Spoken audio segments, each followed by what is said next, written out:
tingin ko hindi kailangang standard yung exam para sa lahat ng universities. Kasi bawat university, merong kanya-kanyang paniniwala at merong kanya-kanyang subjects na kung saan sila magaling. Kunyari, sabihin natin Ateneo, English yan, UP, Math and Sciences, ganyan, bias. Pero yun, basically hindi natin kailangan ng standardized na admission test. Ay, hindi. Siyempre. Kasi parang napaka-unfair naman nun. Diba? Super unfair naman nun kung yung isang exam lang na yung pagbabatayan ng abilidad mo, diba?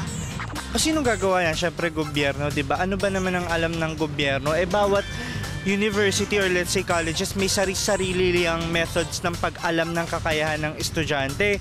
So kung gano'n ang gagawin nila, I think hindi siya magiging effective kasi wala lang, magbibigay lang sila ng exam, sasagutan ng mga bata pero parang hindi rin naman mamimit yung standards ng mga university na may mas mataas na hinahanap or qualification para sa mga gusto nilang tanggaping estudyante.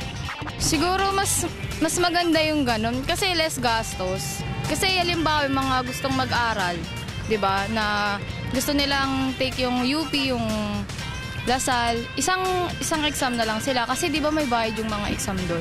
Yun para makakatipid din sila. Kailangan kasi yun nga less expenses sa estudyante lalo na sa magulang. Sa ngayon, parang yung panahon ngayon, mahirap talaga.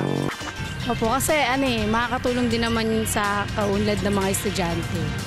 For me kasi hindi, kasi parang nagiging standardized na rin yung level ng lahat ng universities. Iba-iba naman yung level ng students per university. Parang ganun.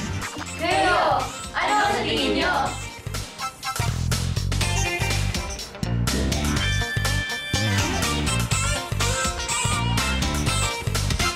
Ang Kabataan Express ay hatid sa inyo ng UNICEF.